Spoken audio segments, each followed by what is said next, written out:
SRA 성경 낭독 및 강해 마가복음 6장 배척과 파송, 순교와 신적 기적들이라는 제목입니다.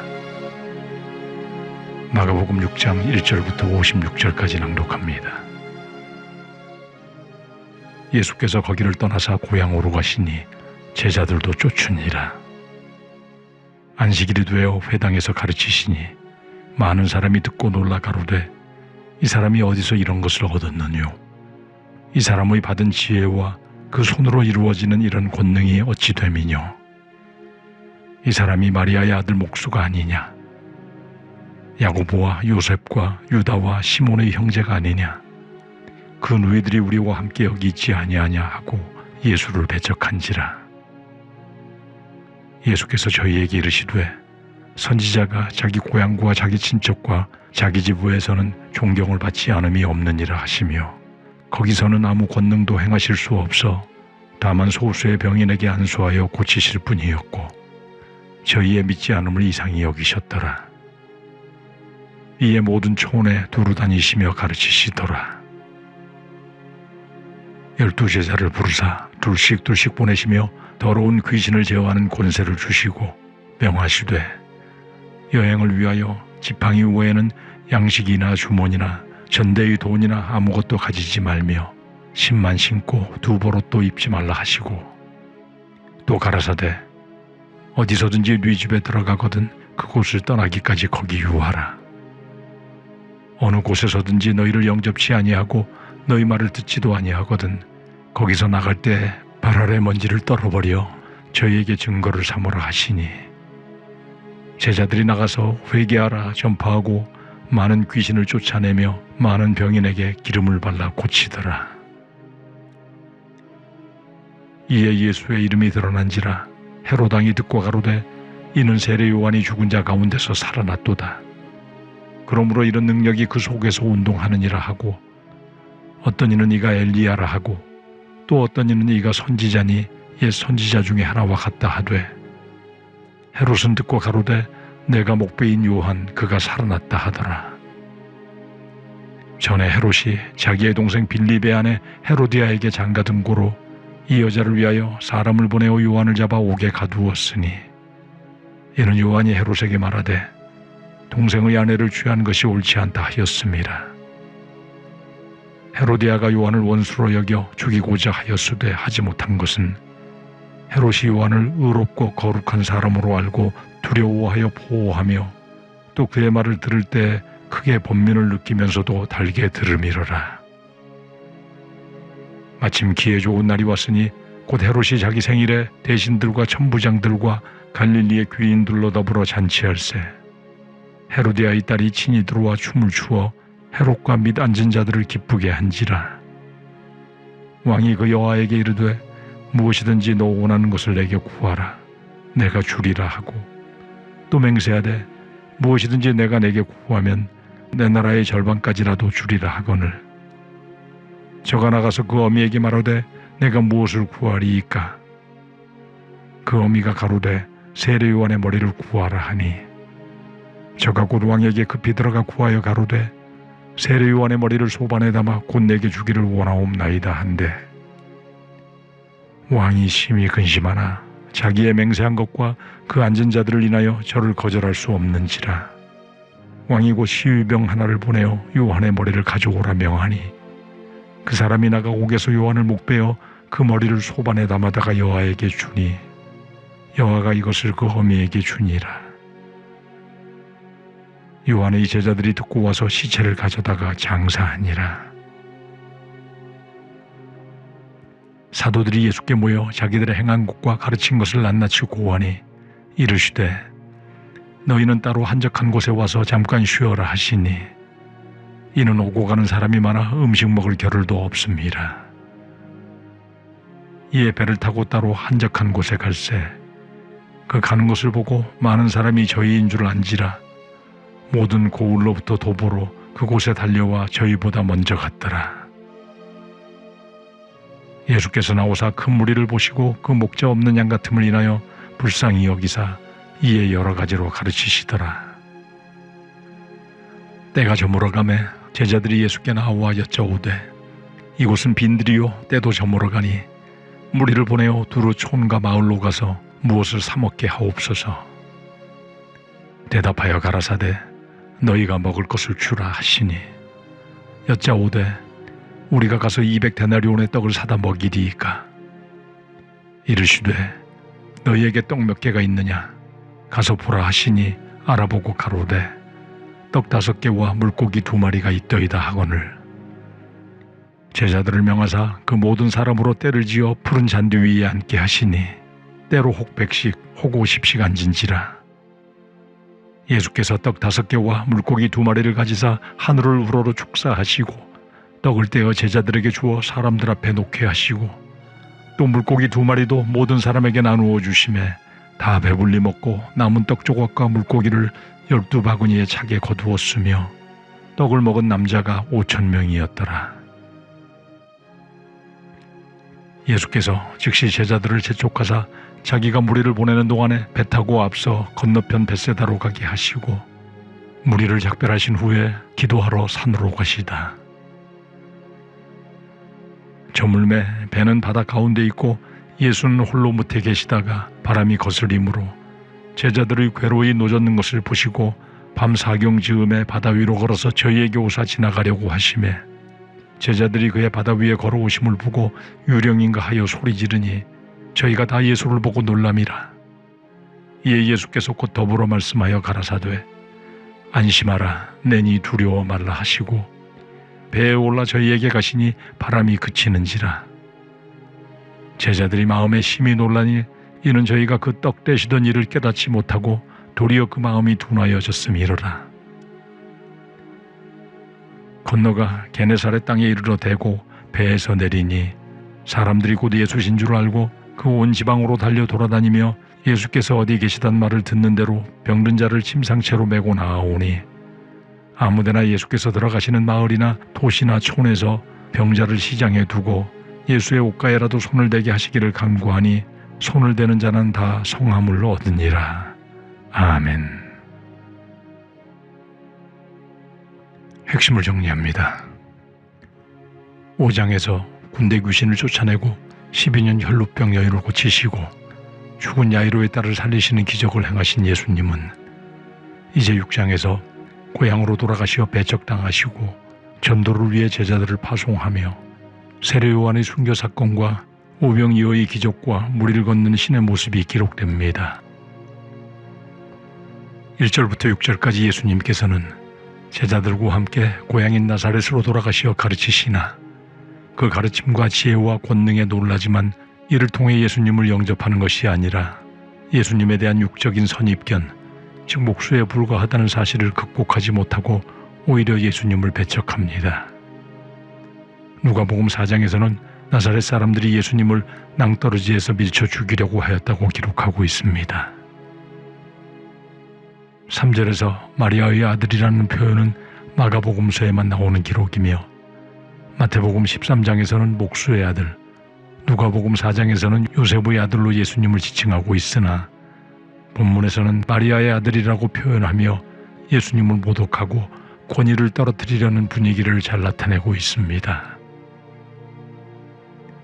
4절에서 선지자가 자기 고향과 자기 친척과 자기 지부에서는 존경을 받지 않음이 없느니라는 말씀은 선지자가 다른 곳에서는 존경을 받지만 가족, 친척, 고향 사람들에게는 배척을 받는다는 뜻이지만 실제로는 친숙한 사람에게서 특별한 것이 발견되면 잘 받아들이지 않는다는 유대 격언을 말씀하신 것입니다. 5절에서 그곳에서 아무 권능도 행하실 수 없어라는 표현을 정확히 번역하면 거기에서 아무 권능도 행하지 않으셨다라는 말입니다. 예수님의 능력이 제한되었기 때문이 아니라 사람들의 불신앙으로 인해 많은 권능을 행하지 않으신 것이며 이는 구원자 되신 예수 그리스도를 거부하고 불신하는 곳에서는 하나님의 구원 역사가 일어날 수 없으며 하나님께 영광을 돌릴 수도 없음을 알게 하는 것입니다. 6절의 저희의 믿지 않음을 이상히 여기셨다는 표현은 심한 안타까움을 나타내는 표현입니다. 그리고 이제 예수님은 고향이 아닌 다른 마을을 다니시며 가르치십니다. 6장 7절부터 9장까지는 예수님의 갈릴리 후기 사역에 관한 부분으로 예수님이 공생애를 시작하신 지 약 2년이 지났고 십자가 순환을 약 1년 앞둔 시기입니다. 6장 7절부터 13절까지는 복음 전파와 제자 훈련을 겸한 제자 파송이 기록되어 있습니다. 예수님께서 제자를 파송하실 때 전도자에게 필요한 방침을 제시합니다. 먼저 첫 번째 방침은 둘씩 짝지어 갈 것을 명하십니다. 이는 복음 사역의 상호 돕는 협력을 강조하신 것이며 동시에 듣는 자에게도 신뢰감을 주기 위함이며 또 율법에 따라 증인으로서의 역할도 하는 것이었습니다. 이는 전도서 4장 12절에 한 사람이면 배하겠거니와 두 사람이면 능히 당하나니 삼겹줄은 쉽게 끊어지지 아니하느니라는 말씀과 같습니다. 두 번째 방침은 파송자에게는 더러운 귀신, 즉 더러운 영을 제어하는 권세를 주시는 것입니다. 그리고 파송자가 행할 행동 원칙은 첫째는 지팡이 외에는 아무것도 가지지 말라는 것입니다. 마태복음 10장과 누가복음 9장에서는 이 지팡이마저도 금지 대상으로 기록되어 있는데 이는 마태와 누가는 하나님이 파송자를 보호하실 것이므로 자기 보호를 위한 도구를 갖지 말라는 의미로 기록한 것이고 마가는 지팡이를 단지 장거리 여행 시 피로를 덜어주는 도구로 사용됨으로 받아 기록한 것일 것입니다. 두 번째 행동 원칙은 신만 신고 두벌옷도 입지 말라는 것입니다. 이 내용도 마태복음과 누가복음에서는 신도 가지지 말 것을 명하심으로 상충되게 생각되나 원어를 보면 마태복음 10장과 누가복음 10장의 신은 발바닥과 발등을 모두 덮을 수 있는 고급 신을 의미하는 휘포데마를 사용하였고 마가는 발바닥만 보호하는 평범한 신인 산달리온을 사용하므로 고급진 신을 사용하지 말라는 내용으로 받아들여집니다. 두보롯은 팔레스타인 사람들이 밤에 사용할 데 덮는 겉옷과 평상복인 속옷을 의미할 것이며 모든 필요를 아시고 미리 준비해 놓으실 하나님의 능력에 전적으로 의존하는 신앙을 갖고 복음 전파 사용에만 집중하라는 교훈인 것입니다. 이는 마태복음 6장 29절에 너희가 어찌 의복을 위하여 염려하느냐라는 말씀과 상통하는 것입니다. 10절에서 네 집에 들어가거든 그곳에 머물라라는 것은 1차적으로 더 나은 숙식과 인간적 편의를 위해 머무는 장소를 바꾸지 말라는 의미이지만 그 이면에는 박해로 인하여 다른 지옥으로 피하기 전까지는 복음 전파 이외에 다른 어떤 것에도 관심을 두지 말고 전도에 최선을 다해야 함을 강조하시는 것입니다. 그리고 11절의 발 아래 먼지를 떨어버리라는 것은 유대인들이 이방인에 대한 극도의 경멸을 나타내는 표현이므로 복음을 받아들이지 않는 자에 대해서는 더 이상의 교제를 단절하라는 의미입니다. 그리고 저희에게 증거를 삼으라는 것은 복음을 거절한 자들이 떨어지는 먼지처럼 최후 심판 때에 버림을 당할 것임을 미리 예고하는 표현인 것입니다. 그리고 제자들은 회개할 것을 권고하며 복음을 전하고 더러운 영을 쫓아내는 일과 기름을 발라 병을 고치며 전도 여행을 합니다. 기름을 바른다는 것은 당시 치료약으로 사용된 기름을 가리키지만 병자에게 주는 하나님의 도움, 치료와 은혜와 능력을 상징하는 것으로 이해됩니다. 6장 14절부터 29절까지는 예수님의 소문에 대한 헤롯 안티파스의 오해와 세례 요한의 순교에 대한 내용이 상세히 기록되어 있습니다. 갈릴리 및 베레아 지역 분봉왕 헤롯 안티바는 자신의 불륜을 비판하던 세례 요한을 죽인 후에 예수님의 소문을 듣고 자신이 처형한 세례 요한의 영이 예수님께 들어가 활동하는 것으로 오해하고 두려워합니다. 결국 그는 약 10년 뒤에 생면부지의 변방인 콜, 즉 지금의 프랑스 리옹으로 유배를 가 거기서 죽습니다. 30절부터 44절까지는 파송했던 12제자들의 귀환과 오병이어의 기적이 기록됩니다. 예수님께서 전도 파송에 수고한 제자들에게 특별한 관심과 사랑으로 안식을 주시기 위해 한적한 곳으로 함께 이동하시나 무리들이 알고 벳세다 들녘까지 모여옵니다. 예수님께서는 목자 없는 양 같은 무리들을 불쌍히 여기시고 떡 5개와 물고기 2마리를 축사 즉 감사를 올리시고 남자만 5,000명이나 되는 큰 무리를 배불리 먹이십니다. 예수님은 자신을 믿고 따르는 자들에게 부족함이 없이 베푸시는 목자이심을 보이시는 것입니다. 그리고 남은 것만 12바구니에 가득 차게 거두심으로 인간이 판단하는 것들과 예수님의 능력 사이의 차이가 얼마나 큰가를 깨닫게 하십니다. 그리고 45절부터 56절까지 예수님은 무리를 걸어서 수고하는 제자들에게 나아오십니다.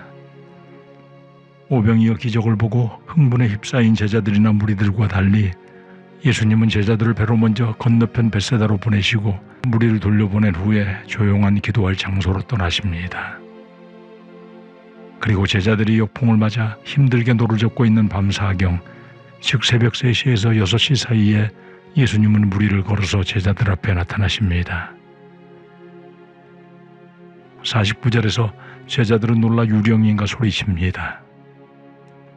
유령이라는 단어는 헛개비라는 뜻으로 정체불명의 대상을 보고 매우 놀람을 나타내는 것입니다. 예수님께서는 내니 두려워 말라고 제자들의 마음을 안정시키고 배에 오르시니 바람이 곧 잠잠해집니다. 마태복음 14장에서는 베드로가 무리를 걸어오시는 분이 예수님임을 확인하고 자신도 예수님의 허락을 받아 무리를 걸었으나 바람을 보는 순간 두려움으로 물에 빠진 사건을 기록하고 있으나 마가는 오직 하나님의 아들이신 예수님의 신적 능력에만 초점을 맞추고 있습니다. 그리고 52절에서 제자들이 오병이어의 기적을 보고도 마음이 둔하여져서 놀라고 두려워하였음을 기록하고 있습니다. 둔하여졌다는 표현은 마음이 완고해졌다는 의미로서 기적을 이미 체험했지만 그 주체이신 하나님의 아들로서의 능력을 행하시는 주님의 실체를 바로 깨닫지 못하고 마음이 완악해져 있음을 깨닫게 하는 것이며 예수님을 주로 온전히 받아들이지 못한 상태에서는 언제나 환경의 변화에 따라 두려움에 떨 수밖에 없음을 강조하고 있는 것입니다. 우리 모두는 기적은 사람들을 놀라게 하려는 것이 그 목적이 아니라 기적의 주체이시고 궁극적 목적인 예수 그리스도를 믿어 믿는 자에게 영원한 생명을 얻는 구원에 이르게 하는 것이 참 목적임을 마음에 새기고 자기 백성을 불쌍히 여기시어 먹이시고 입히시며 환경의 역경 속에서 찾아오시어 함께 하시며 우리를 안심시키는 예수 그리스도와 항상 동행하는 임마누엘의 축복의 삶을 살아야 할 것입니다.